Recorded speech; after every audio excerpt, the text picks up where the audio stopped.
環球大戰線深入世界最前線，全球各地的觀眾朋友，大家好，我是葉思敏。今天節目一開始，我們先歡迎來賓，前資深外交官介文汲大使。思敏好，各位朋友大家好。時事評論員王尚志，尚志哥。思敏好，觀眾朋友大家好。資深媒體人彭華幹，華幹哥。思敏好，大家晚安。好，觀眾朋友，謝謝觀眾朋友。我們最近節目時常的登上在國際的熱搜榜，持續的繼續幫我們按下熱推鍵。如果沒有看到熱推兩個字的話，記得幫我們在留言板親自的寫下這個熱推這兩個字。那今天呢，同時也是我們節目這個2週年，然後呢第600集哦，所以呢也歡迎觀眾朋友在下面跟我們做更多的留言互動，也可以在上面寫說你現在是在哪個城市觀看的，那麼我也會有空的話親自回復給觀眾朋友這一些留言。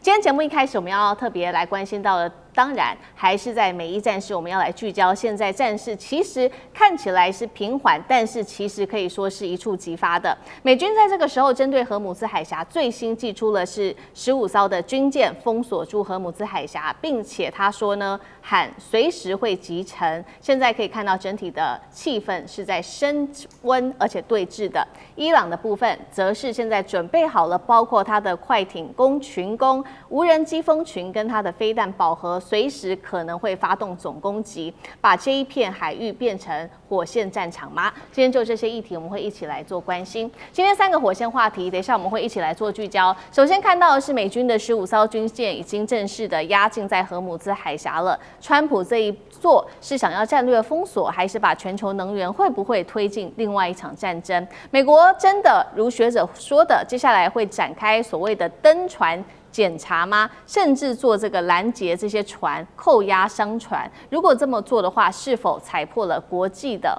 紅線呢？另外，美國真的有能力可以持續封鎖住荷姆茲海峽嗎？這個我們會持續的關心。當然了，伊朗方面也不是吃素的，他可能祭出的3大王牌武器，剛剛我們特別提到了，會不會把油輪變成移動的靶場呢？這個是第2個問題。最後，今天也會來關心到的是，伊朗其實也放話了，美國你如果封鎖荷姆茲海峽的話呢，我也會這個封鎖住荷姆茲海峽。那美國如果你讓港口不安全的話，那麼我就讓整個波灣不安全，對波灣地區發動攻擊。今天會持續來看。另外就是伊朗說的，他要封鎖住曼德海峽，全球能源系統會不會崩盤？今天都會一起來做一個完整的解答。好，趕快來看到的是美伊戰事正式的踩入到紅線了，就是因為川普正式的宣布，在13日晚間的10點開始，也就是台灣時間昨天晚上的10點開始，正式對荷姆茲實施全面性的封鎖，並且派了15艘的軍艦已經集合到周邊，並且下達了戰時規則的命令。任何的船只都進出這個伊朗的港口，都會一律的把它攔截下來，並且如果你要突破封鎖線的話，那麼我就會把你擊沉。最後他強調了，這些動作會是非常迅速而且非常殘酷的。但是學者點出了說，美軍今天如果要封鎖荷姆茲海峽，會有幾大問題，美軍得特別來面對。今天我們來一一解析，共有哪一些問題。首先，第一個，美軍要打誰的船，又要怎麼打呢？美方有沒有可能進行剛剛說的登船檢查？那麼如果真的登船的話，是不是不排除接下來會做扣押、破壞、擊沉商船的這些動作？是否觸犯了國際法呢？那麼如果這些船只是來自於美國的盟友，不管是中國大陸這個從中東運送到中國大陸的油輪，或者是去南韓的這些油輪，美國也會來把它攔下來嗎？那美國真的敢動手嗎？這是第一個問題。第二個問題是，美國要封住荷姆茲海峽，真的有這麼的容易嗎？因為呢，剛剛說了嘛，美軍目前只有15艘的軍艦。但是呢，我們要知道，荷姆茲海峽在過去正常時間的時候，其實是有上百艘的船是會在這邊通行的。那在後期，其實這個船只才慢慢的下降到每日數十艘的油輪，可以說是全球最繁忙的一個地方了。最後是到底美國跟伊朗誰會撐不住？因為如果美國它的船艦集中在這個地方，伊朗也有可能祭出它的快艇、跟無人機、跟飛彈飽和做攻擊呀。那麼美軍跟這個伊朗真的打起來的話，誰會先撐不住呢？再來就是伊朗也暗示了，接下來他另外一個要封鎖的目標就是在紅海的曼德海峽了。伊朗方面也痛斥美方的舉動是非法的海盜行為，如果持續的封鎖的話，他就會去攻擊包括了這一些波灣的國家哦。那麼我們也看到了，包括這些波灣國家，他也特別提到了，像是沙烏地阿拉伯、阿聯、卡達等等的港口都在伊朗的射程範圍之內。所以今天節目一開始要特別請教大使怎麼看了15艘的軍艦，川普就想要封住荷姆茲海峽，有這樣子的一個可能性嗎？會不會也一不小心也把盟友拖下水？美國另外一方面會不會真的登船檢查有沒有違反國際法？大使怎麼看？當然，這個整個封鎖都是違法的，包括伊朗的封鎖也是違法的，美國封鎖也是違法的。他所有的這個從自始就違法，那更不要說登船啊、檢查都違法，他沒有權利這樣做。因為國際海洋公約基本上就是一個最主要的原則，就是公海自由，沒有人任何可以，尤其这種沿岸國家不能這樣。其實這個叫國家海盜行為。這個海盜行為在國際海洋公約從16、17世紀開始就是嚴格禁止的，對，而且它嚴格禁止沿岸國家對於航行自由的這個限制。所以你知道這個為什麼要這樣做？因為當時定這個海洋法的是一個叫這個荷蘭的一個國際法天才叫Clausius，他是國際法的這個奠基人嘛。因為他那個時候最大的海權國家是荷蘭，所以呢，他要把海洋的自由推到極致，不要讓沿岸國家来控制它。所以你知道我們的領海最開始只有3海里，3海里，船可以開到你家門口3海里，最後變成6海里，最後現在12海里，基本上就是公海自由、航行自由。那所以美國的跟伊朗這個都是違法的。那美國為什麼可以做得到？不是那麼累，因為事實上，照國際這個海事組織這種還有海事公約的話，所有這些合法的商船啊，在這個海上行為，它都有登錄的，它都會提供資料給國際組織。我這一艘船是什麼時候要從哪裡要去哪裡？我大概裡面裝什麼？所以這個才會造成像也門。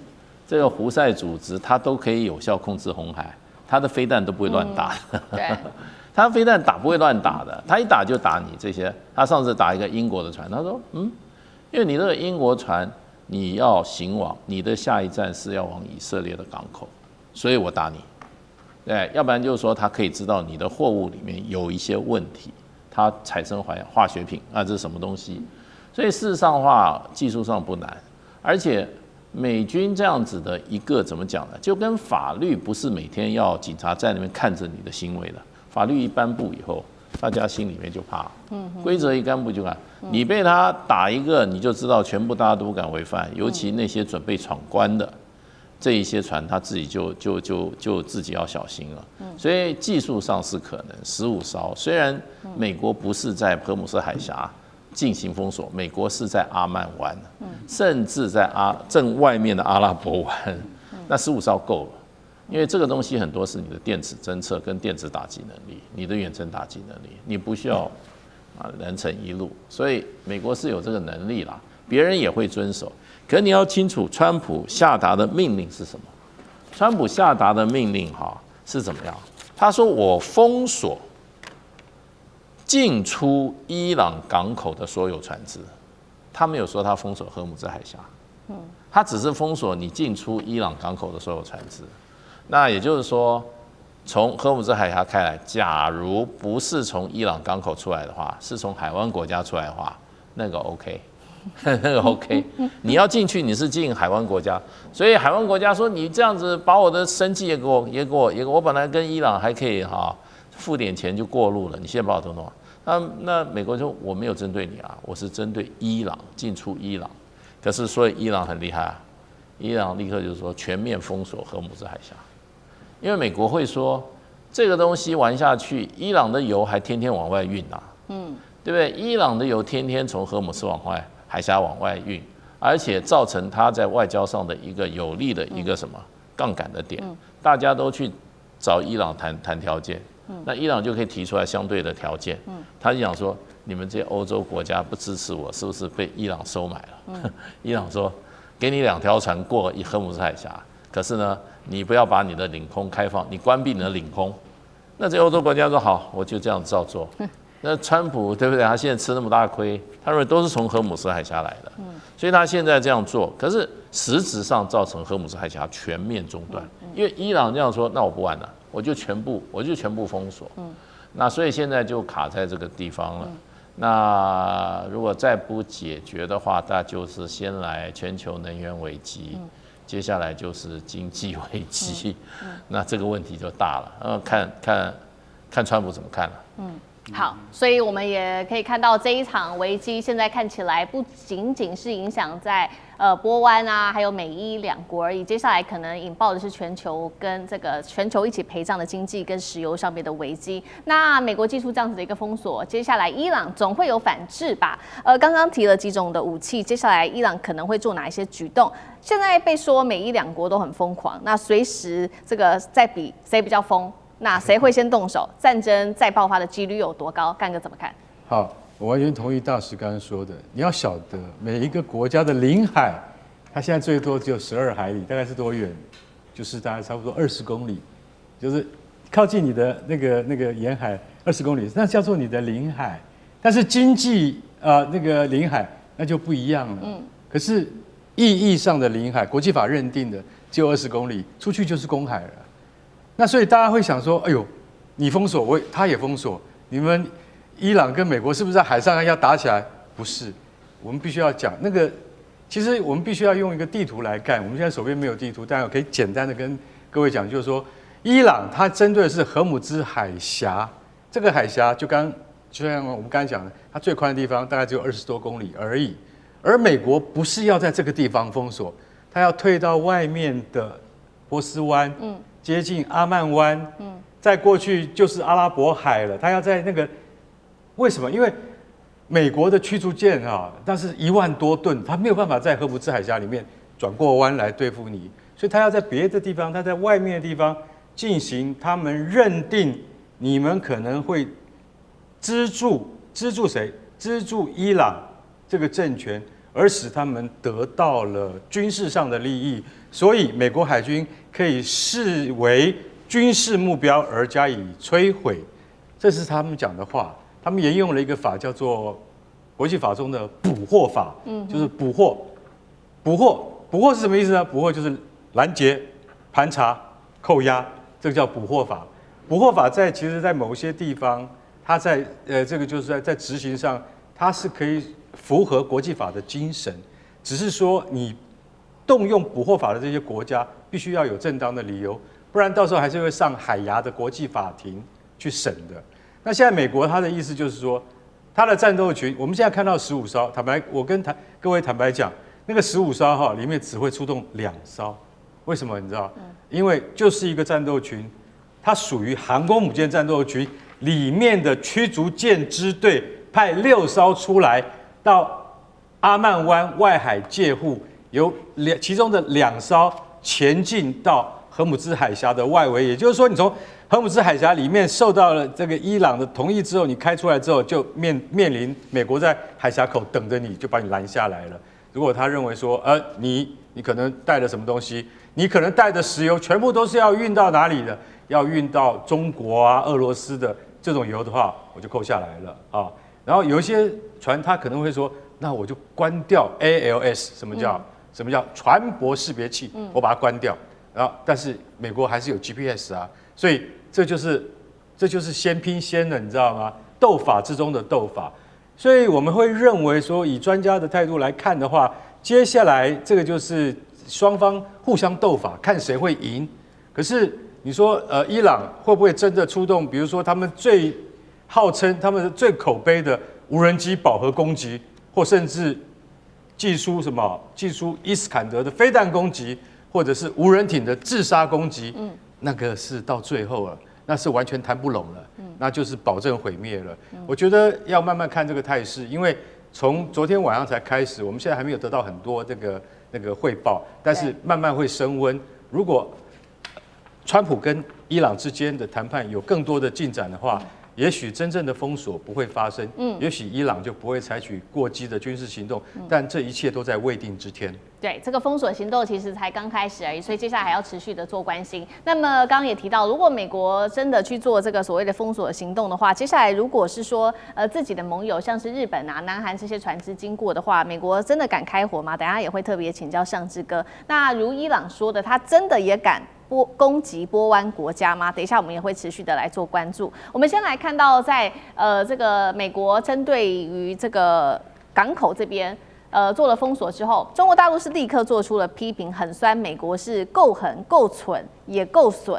那他說什麼呢？牛彈琴是這樣講的：原本呢，伊朗對這個海峽只是說是有條件的開放，友好國家跟付費船只可以通行，但是美國現在變成是全面封鎖，連已經繳費的船也要全部攔下來。看起來表面上是斷了伊朗的財路，但是實際上呢，是造成全球的油價飆漲跟經濟動盪。他認為美國這麼做叫做殺敵1000，自損800，兩個溺水的人互相拉扯，其實呢誰都上不了岸。那批評的還有歐洲國家，英國首相施凱爾說，英國不支持美國封鎖荷姆茲海峽。西班牙則是痛批說呢，封鎖伊朗的港口毫無道理。首相也說，沉迷在零和遊戲這種博弈的國家應該要清醒了。日本輿論則是現在非常的反對美國跟以色列。尚志哥怎麼看？